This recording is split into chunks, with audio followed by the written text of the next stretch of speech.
Sanibona, ngaphambi singene kwivideo namuhla, ngithi angithathe lethuba ngibonge i-support nothando enikhombise lona lingaphezu kokucabanga kwethu. Siyacela niqhubeke nisisupport njalo ngokubuka amavideo ethu, ungakhohlwa ukukhomenta, ushare, ulike.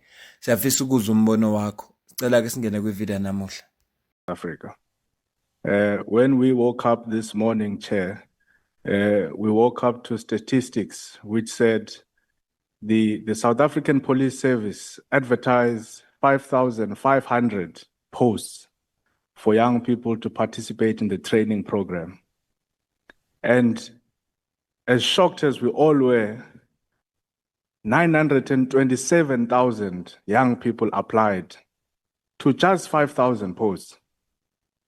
So it means at least more than 920,000 young people in South Africa are not going to be in education, are not going to be in employment, and they're not going to be in training, the so-called NEET youth. Now, that is the gap that the SETAs is supposed to fill, because the billions and the millions that our government invests, the budgets that were being debated and are going to be voted on, those monies are supposed to be used to upskill our youth, to train our youth, and to ensure that they are placed in the necessary firms. I mean, we know the corruption that happens. For example, if we look at what happens in the construction sectors, we see how big business is able to take budgets, not necessarily to train young people, but to cut production costs. Because if I'm a construction company and I'm paying a workforce of 200 people, and then I convince or I trick government that I'm going to train 100 young people, I'm cutting costs, because it means now there are going to be 100 laborers who are going to be paid by government under the guise of the SETAs. Ayikho into ebuhlungu njengokuzwa makubalwa ama-statistics kanje.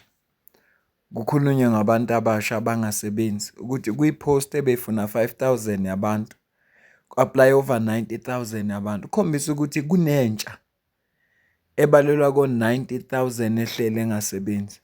Kubuhlungu ukuzwa lama-statistics ngoba njengoba besabala u-90,000 kulo nyaka, uma uphela lo nyaka, laba bazobe bephuma esikoleni bazo-eda kuyo le number okuvele ikhona yabantu abangasebenzi. Laba bazobe bephuma esikoleni ngoba akusibo bonke abazothola ama-university, akusibo bonke abazothatha kuma-college, akusibo bonke abazothola imisebenzi. Abanye bazohlala futhi bandise isibalo. Noma kuthiwa-ke bayitholile indawo, kodwa i-NSFAS iney'nkinga. Sebeyitholile-ke ispace, sebephase kahle. NSFAS iney'nkinga egcina futhi singaba-accommodate, benga-accommodate-eki. Kusuka lapho kuba ney'nkinga. Kodwa kubuhlungu nakho konke ukuthi kune-department, oyi-Department of Higher Education and Training, e-responsible for lokho. Kunama-SETA ofuneka train abantu. Usihle Lonzo ukhulume nge-construction SETA. Kune-whistleblower esizoyicaphuna la. Eveza into ezimbalwa ey'balulekile, kodwa engifisa ukukhuluma ngakho, uMinister we-Higher Education okuDr Nobuhle Nkabane akavelanga phambi kwe-Portfolio Committee on Friday. So wabalushukela-ke kwasekuhlela ukuthi mhlawumbe uzovela kuyo kusasa. Ngifisa-ke sikhulume ngicaphuna uKarabo Kahawu spokesperson we-CDA, owuyena ozophawula kabanzi ngalolo daba. Kodwa kubalulekile ukuthi sizikhulume lezi zinto. Ngifisa-ke ngaphambi ngicaphune uKarabo, ngiqale ngikucaphunele into yenzeka eParliament. Uzobona ukuthi labantu be-ANC abasithathi serious. Labantu be-ANC, abantu base-South Africa ababathathi serious. Ababathathi serious. Umuntu uyakwazi ukusuka la uqamba amanga eParliament, aqamba amanga la afuneka abe-accountable khona, aqamba amanga. Yazi why? Ingoba akukho lutho elizokwenzeka kuye, because we-member ye-ANC. Zwana la.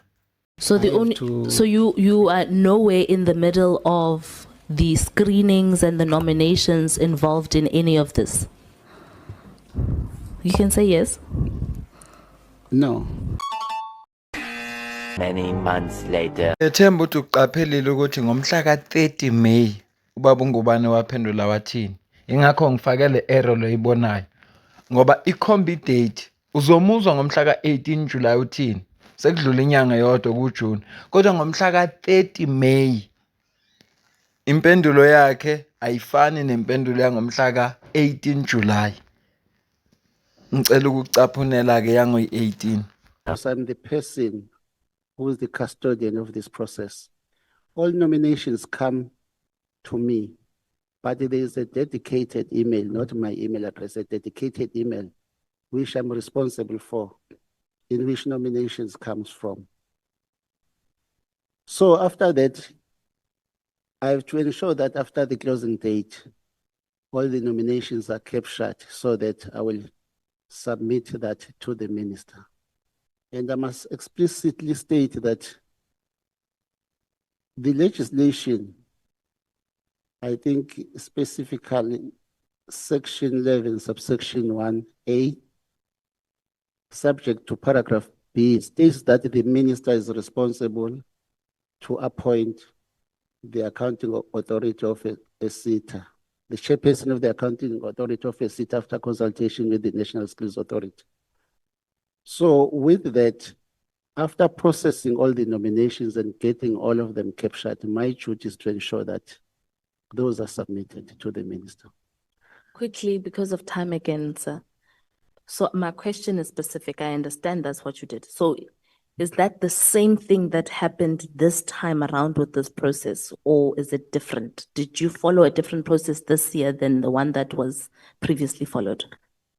The only difference this time around was the establishment of the panel. So you are nowhere in the middle of the screenings and the nominations involved in any of this. You can say yes. No.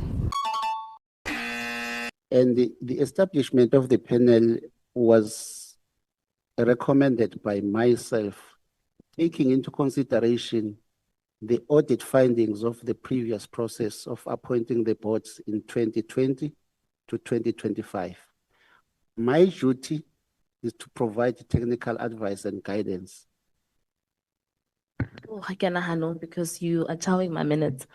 So the difference is that there's a panel. Yes. What does that mean? Does it mean you now submitted? You explained that before you would gather, which in this case, you guys said there were 573 applications, and then you would take them to the minister. This time around, you're saying there's a panel. So who did you hand over the nominations to this time around?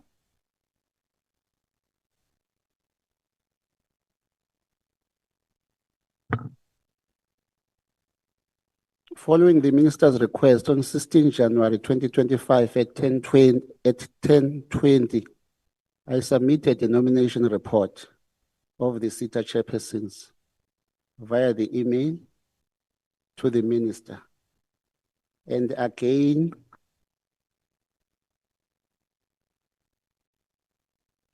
I'll tell you just now. Again, on 18 January 2025 at 12:05, following the minister's request, I submitted a master list of all the nominations to the minister via the email. This time around, I had highlighted all the candidates with NQF level 8 per the advert or per the gazette. That was also on the minister's request. Again, on 10 March 2025, at 1400 hours, 26 minutes, I submitted a spreadsheet or a master list of the nominations to the minister via the email. Njengoba uzizwele nje, angifuni ke mina ukuphawula ngoba uma ngase ngiphawule ngizoyona yonke le nkulumo. Kodwa bengizama ukukuvezela nje ukuthi kulula nje kubantu ukuthi baqamba amanga. Kulula kubantu ukuthi baqamba amanga ngoba bayazi ukuthi bangama members we-ANC. Kho lutho elizokwenzeka kubo. Uyabona manje ubaba ngubani sekhuluma into ezimbili ezahlukene. Khuluma umuntu oyedwa, kodwa ukhuluma into ezimbili ezehlukene. Yinhle lento ukuthi bazidlale lezi zinto. Sizibuke, sibe ingxenye yazo ukuze sizokwazi ukwenzakalana. Asiyolanda ke i-interview ayenze nabezindaba uKarabo Kakao siza ukuthi uphendule wathini uma bembuza ngokungabi bikho kukaminister kwi-portfolio committee? Ngoba ngokwami uminister bekabalekela ukuzophendula imibuzo. Bekabalekela ngoba ubonile manje ukuthi amahlathi aphelile. Ubeyitshela ukuthi mayethi kwakunepanel izophelela lapho bese indaba yakhona iyayekwa. Manje i-committee alidlali lifuna ukwazi ukuthi ipanel ngobani baba selecte kanjani. Sekuvela abantu uminister athi babeyingxenye yepanel abathi bona cha abakaze ba select abantu ba nominate abantu. So uminister kufuneka kuphume manje kuvele obala uminister waqamba amanga noma kwenzakalani. There is a lot of anger. We're very disappointed in the minister's conduct, which is why you would have heard in the committee today, there were some members, even from the ANC themselves, saying it is time that the committee must consider taking the minister to ethics for blatantly defying Parliament, thinking she can play cat and mouse with Parliament. Not only is she not here, but the reason she cites is insufficient. The minister says that she wanted to go to a TVET college because it's important. The TVET college she's referring to falls under Buti Manamela's delegations. So the responsibility of doing work with TVETs, she has assigned to her own deputy minister, Buti Manamela, who, if indeed she was interested in striking a healthy balance between accountability and the work within the TVET sector, she would have been here today and instructed Manamela as per his responsibilities to be in the Eastern Cape. Instead, both Manamela and Gondo were in the house today, sitting, doing nothing, because one, the constitutionally and as far as the Skills Development Act is concerned, they play absolutely no role in the appointment of CETA board chairpersons. So they came here to sit in committee today to tell us nothing. What is also interesting to note, Chair Michelle, is that not only is the minister not here, but the two people who are employed politically in her office, who she named to be part of this panel, also did not appear. Her chief of staff, Nelisiwe Semane, did not arrive, as well as her advisor, Asisi Posolane, who are two people that she had already communicated to committee that they sat in this panel, of which the chief of staff had already denied to say maybe the minister is confused that I did not do this. Nonetheless, they're not here. The two people who did, this also includes a third departmental official who's the DDG for Corporate Services, that's Merulani Ngwenya. She also did not arrive, and she's citing that the Director General sent her an email saying she mustn't come because the meeting is cancelled, when the committee itself never cancelled the meeting, and the invitation that was sent to Rulani wasn't sent via the department, but directly to her. So there's another case of trying to evade accountability and run away. The two people that arrived today, Advocate Termutau and Datema Buzangubane, who's the Chief Director for CETA Coordination within the Department of Higher Education. And he just now revealed to us that contrary to what the minister said on the 30th of May when we last met with her on this topic, where she said that she did not deal with any processing of information of nominations of CETA board chairpersons until after her selection and evaluation panel spoke to her about the recommendation. Ngubane says, contrary to this, after he received the applications of board chairpersons, he directly sent the nominations or the applications to the minister as per the minister's request. Also, clearly indicating that there was no panel to send this information to that the minister is referring to, that he, on request of the minister, sent all the applications and highlighted those with an NQF level 8 directly to the minister's office, CCing the Director General. So this again then shows us multiple things here. It again begs the question of the existence of this panel indeed, particularly more so when not only Ngubane, but Termutau, Nelisiwe Semane, and Rulani Ngwenya are all saying 4 of the supposedly 6 people are denying their involvement in this panel. Makes us wonder, did you mislead us about the process, but did you also mislead us about the existence of this? And that's why the DA has not only sent her to ethics for investigation, we've sent her to the public protector, but we've also opened a case that we're glad is being investigated by the Hawks on 2 offenses.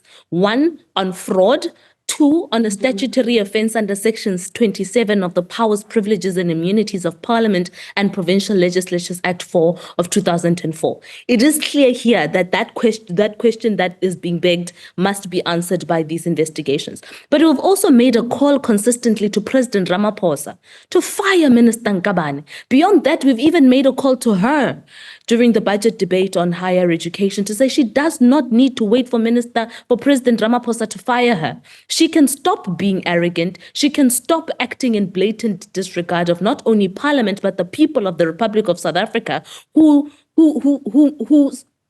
her mandate she derives from.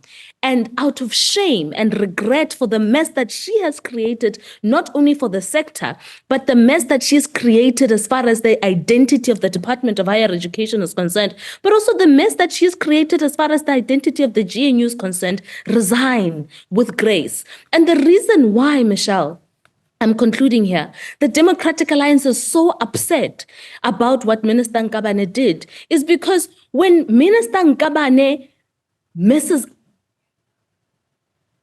is representing facts to Parliament and doing and trying to deploy cadres in a backdoor dealings who are not only from KZN mostly, but ANC officials and related politicians, but people who are also related to the national chairperson, who's Gwede Mantashe. She's also reflecting poorly on the GNU. The Democratic Alliance did not enter the government of national unity for us to aid and abet corruption, for us to sit back in the name of a kumbaya, watch ministers drag the name of a GNU down the mud, and we're supposed to be quiet about it. And that's why we're extra upset about this. The GNU is supposed to be a new reflection of a clean and accountable government, free of corruption. And Nobuhle Nkabane is a direct threat against this. That's why the president must fire her. Ngicabanga ukuthi ngizodlula manje ngidlulela ku-whistleblower.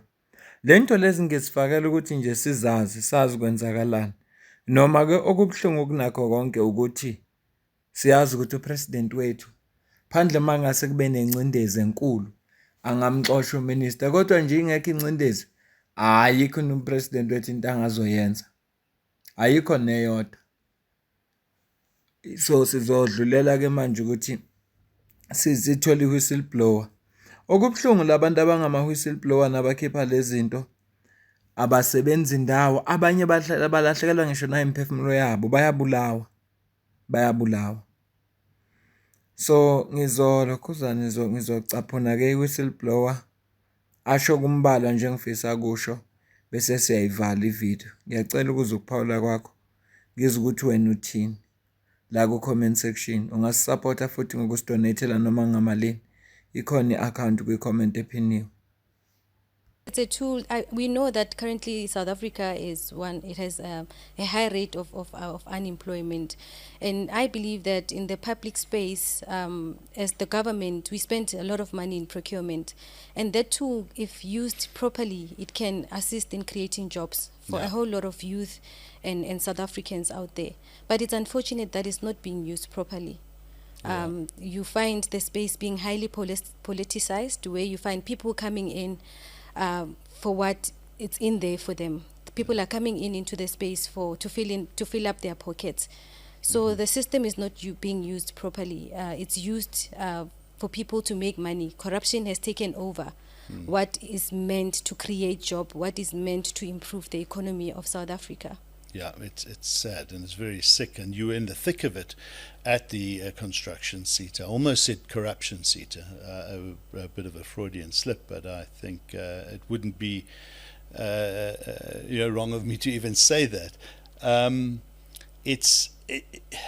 Tell us what you discovered in your journey. Now I know there were two sort of periods, because you joined as it was in or coming out of its first administration. It went to administration twice, and you uncovered or saw conduct that you tried to fix, to try to get the authorities or the people in position who are managing the organization to do their job properly. Just take us through what you discovered. Okay, well, I joined the SETA in 2012, March. It was under administration at the time. And to be honest, the SCM unit was non-existent. There were SCM is supply chain management right. unit. Yeah, it was almost non-existent. There were a lot of irregularities. The policies were not done properly. When I came in, I must say I had my own challenges because of how I operate. I'm very strict when it comes to compliance. I found a lot of tenders that were already advertised, and I reviewed most of them and managed to cancel a whole lot of them. If you look at the period from the time I started until the time, let's say until 2018, the SCM improved quite a lot.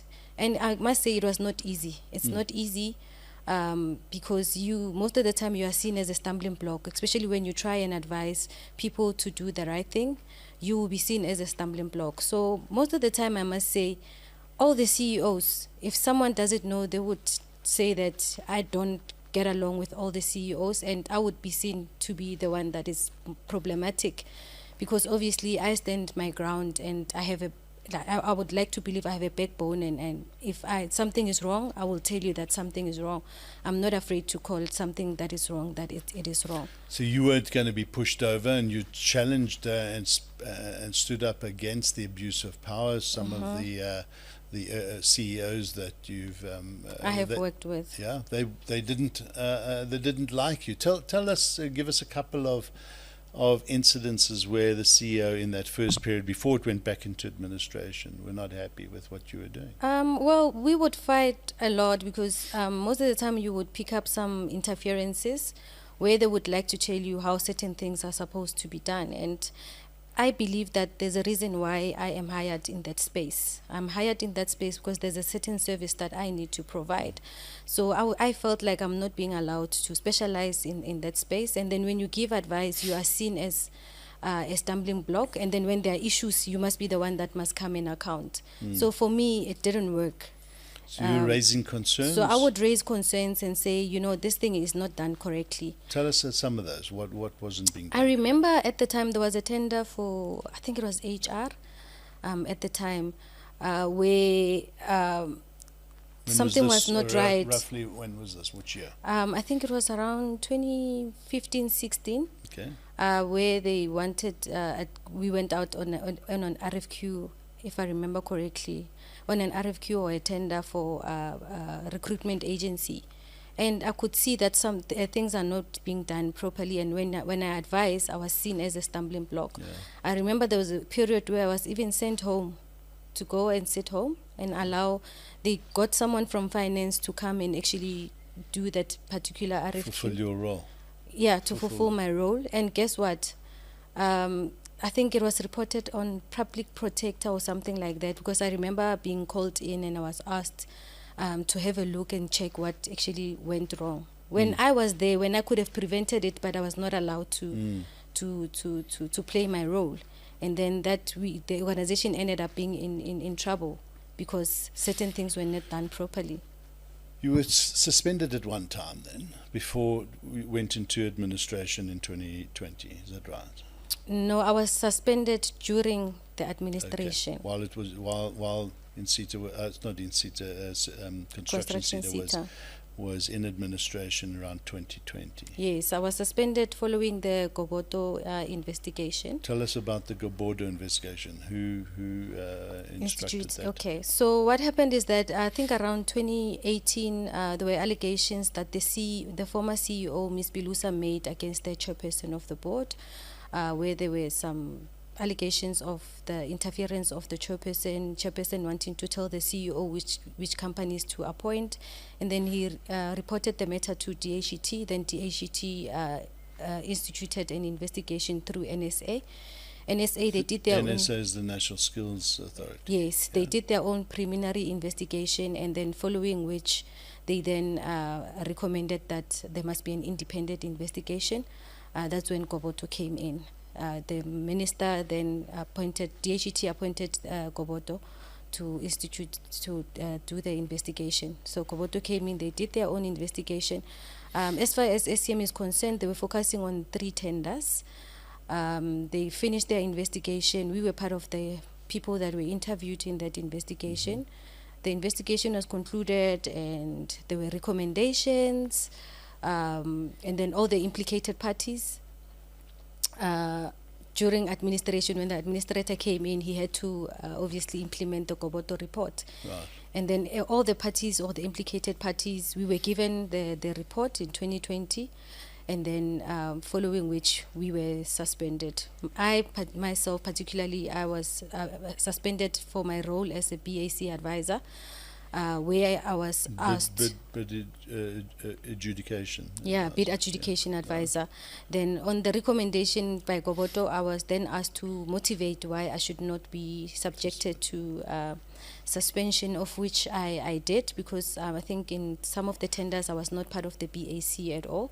Then I did my own motivation, and I was suspended in February 2020, and I was brought back in August, I think around the 23rd, 24th of August 2020. That's same year. Okay, so 6 months or so. Yes. You were suspended and brought back, so you Yeah, were not found I was cleared. guilty. You were cleared. Yes. But the organisation was still under administration then. Yes. Tell us what happened after that. It came out of administration roughly when? I think around 2021. Okay. It came back around 2021, if I'm correct. I could be wrong. Yeah, roughly. Yes.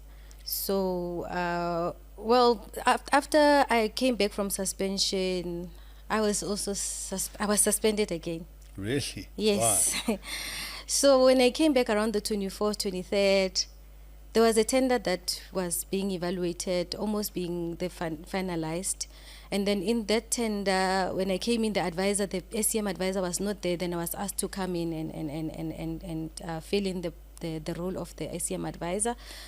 In the tender, then I figured out that things were not done correctly, because they had done all the evaluation. They were almost finalizing the report. There was a recommended bidder called Mavic. And then sitting in that meeting, I could see that the BEC, they are trying to disqualify this bidder. After it has gone through all this process, they are trying to disqualify it because they are eyeing... They'd won the tender. Mavic had fairly won the tender, but they were trying to push a company called Training Young Minds, who did not meet the requirements. They were disqualified. Before, yes. Yeah, okay, yeah. So then I advised in that committee that, guys, you cannot disqualify a bidder after they have met all the requirements. You cannot even find a reason to disqualify them that is not part of the specifications. Then as a result, that meeting was adjourned. Yeah. It was 24th of February of August 2020. It was adjourned. After the adjournment of the meeting, the two administrator advisors followed me to my office. Yeah. When we got to the office, they were begging me practically and asking me to help them disqualify Training Young Minds. They're asking me to go through the specification and see if I can't find something to disqualify a Mavic. So they were trying to shoe in and find a way to get Training Young Minds in. Yes. Okay. Then I told them, guys, are you kidding me? I advised you in that meeting, and I told you that there is no reason to disqualify this particular bidder, and you cannot find a reason that is not in line with the specification. And then I think they went back to the administrator and they told the administrator, I don't know what they told him, but the following day, the entire SCM team was suspended. Really, huh? Yeah. Team. Yeah, entire team was suspended from SCM. We were told that we are being suspended because the administrator is instituting a DUJA investigation into SCM. But what was surprising is that DUJA was not only investigating SCM, there were other units that were investigated. But the officials in those units were not moved. We were the only ones that were moved simply because they cannot get what they want from the team. Okay, so they brought in DUJA now to do an investigation. Yeah. DUJA came in to do an investigation. Under the recommendation of the administrator. Yeah, I think it was based on the recommendations from Goboto, because you know what actually transpired. I think during the finalization of Goboto, I think they had already finalized, or they were almost finalizing. We were busy with audit. Then I was reviewing the files. I picked up some irregularities through my subordinate. Constance came to me and said, we were reviewing the files, came to me and said, I'm picking up 2 companies that did not attend the briefing session, but they were awarded. Wow. Yes. So when she brought that to my attention, I double checked because I was even questioning myself, "Ukuthi, how did this happen? How come I did not pick it up?" Upon doing my own investigation, then I figured out ukuthi, how these two companies, because at the time the documents were stored in the CFO's office. Then I figured out that the two companies that did not attend the briefing session and were awarded were actually added on the bid register after the tender had closed. Okay. So that must have happened in the CFO's office, and the handwriting that it's adding these companies is the CFO's handwriting. Oh, goodness. I Okay, pick- so you started picking up some really gross manipulation of tender processes. Yeah. Your department was then suspended or pushed aside to not be involved in bid evaluations and that going forward. Yeah. Then there were consultants that were So appointed. consultants came in to do Yeah, your they job, came in just to- because you were getting in the way of nefarious activities, quite frankly. And then what happened after that? And then the investigation to Guguti in 2019 already, when I engaged Goboto to say, guys, I'm picking up more irregularities. Goboto did not pick up these irregularities. We picked them up because I knew if I report them internally, it's not going to assist. I tried to bring them to Goboto's attention. The guy was fair. He told me, you know what, I will try and raise this and recommend that the minister institute a further investigation into these matters. We can't investigate them now because we are finalizing our report.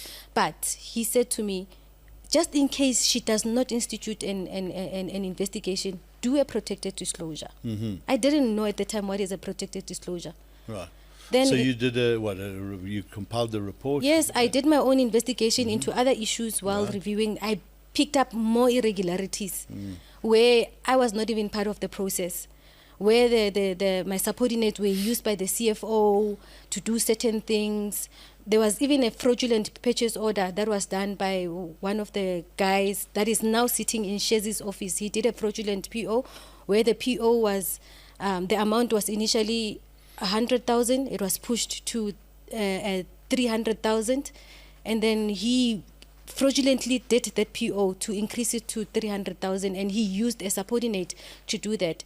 That subordinate came to me and said, you know, I was asked to do 1, 2, 3. I asked her to do an affidavit. She did an affidavit, and then this was part of my protected disclosure, and it was investigated by Duja. But nothing happened to that guy. He's still in the office even today. Really, After, huh? yes, with all the evidence, glaring All the evidence that evidence is has there. been provided Yes. to the CEO, Yes. Shezi, Yes. and he has not taken any action against No. this individual. And He's this is hard promoted- evidence of manipulating an order. No, he's promoted. He's sitting in his office. Really? Yeah. Umzuleko siso whistleblower. Sibonge futhi nakuma-channel anjengabo Outer ngoba siyakwazi ukuyibona okubuhlungu nje ukuthi iy'mpilo zalabantu abangama-whistleblowers ziba sengcupheni.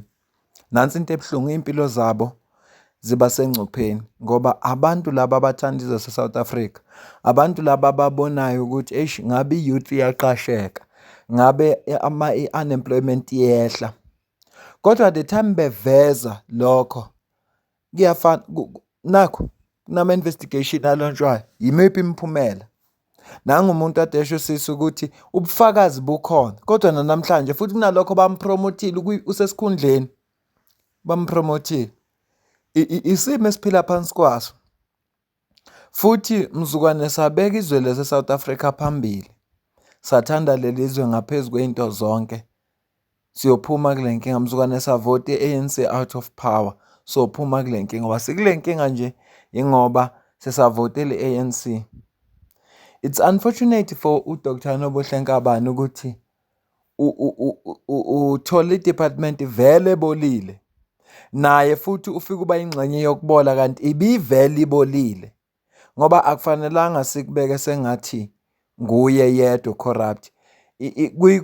Whistleblower yevideo eyandulela le ebesikhuluma ngayo mayelana nodaba ikuvezile ukuthi even parliament is aware. Uminister Blade Zimande beka aware. But ngoba ama-comrade wakhe bezokwenza njani? Ngoba ama-comrade wakhe enza yonke lento bezokwenza njani? And nalento esho uMamkhawula ukuthi umuntu mayeseqedile ukuntshontsha ngapha uyakhishwa ayobekwa kwenye indawo ukuthi antshontshe khona. Labo bantu labo umunye bambalile ukuthi wakhishwa ku-NSFAS wofaka ku-Sanral. Ukuthi hayi nca usuwebile ngapha sesingathi futhi usubanjiwe ngcono uhambe uyokweba ngale. Isimo esiphila phansi kwaso kule South Africa yethu ekhululekileyo. Kule South Africa yethu ekhululekileyo. So ngithi angizilethe lezi zinto. Uminister ngiyacabanga ukuthi uyabona naye ukuthi amahlathi aphelile. Kodwa ke ngoba uyimember ye-ANC, ama-comrades azomvikela. Already ufikile Mbalula useqalile wamvikela. Uthe ufikile Mbalula uminister waxolisa. So there is nothing wrong. Uminister wonke aqamba amanga eParliament, nobaba uNgubane aqamba amanga eParliament bese athi uyaxolisa kuphele kanjalo. Kuphele nje kanjalo ngoba ethe uyaxolisa. Hayi ebhlungu lento eyenzekayo. Ababuka ukuthi kunamthelela muni lokwenza kwabo. Futhi nakhona ufanele ukufikile Mbalula ukumdefend uminister ngoba vele wayiqashe ama-cadres we-ANC okubalwa kuyindodana kaGwede Mantashe nalo bekayi-assistant kaGwede Mantashe bekaqashe bona naye uminister wayesebenza naye uGwede Mantashe kwakungama-cadres we-ANC. So uyayibona yonke lento ukuthi iyenzeka kabuhlungu at the expense of youth ase-South Africa. At the expense of youth ase-South Africa. Ya ibhlungu indaba yethu ngoba ukukhula kwe-unemployment rate eSouth Africa kwenziwa ngamabomu. Kwenziwa yi-ANC ngamabomu. Abantu bafuna bahlale bazi ukuthi ingane zabo, abofowabo, omakhelwane babo bahleli abasebenzi. Kodwa abantu abenza lokho ama-members we-ANC. Nalabantu laba abavotela i-ANC. Bakhona abanye abangama-beneficiary we-ANC. Ngiyabazi bangi-attack-a la kuma-comment. Ngiyabazi anginankinga nabo. Basho konke abakuthandayo kodwa ngeke ngiyeke. Ngeke ngiyeke ukuthi ngithi kubantu base-South Africa masithanda lelizwe asivote i-ANC out of power. Nansi into efuna siyenze sikhombisa uthando, sithande izwe lethu ngaphezu kwento zonke. Yebo abantu base-South Africa bakhombisile ukuthi i-ANC abayifuni in power. Yehla yaba ku-40%. Unfortunately i-DA yayibuyisela emandleni. Kodwa ke fanele njoba kuza ama-local government election ngonyaka ozayo, ANC senze sure ukuthi iphuma kubo bonke omasipala. Masingaqala lapho nje engabe senza omkhulu umsebenzi kusale la maxoki lawa ngapha kwe-Eastern Cape. Kuyibona abavotela i-ANC amaxoki labantu bangapha kwe-Eastern Cape. Bakhala kanye nathi ekugcineni bavotela i-ANC. Ngicela ukuma la ngethemba lokuthi mina nawe sodibana kwivideo elandelayo ngiyabonga.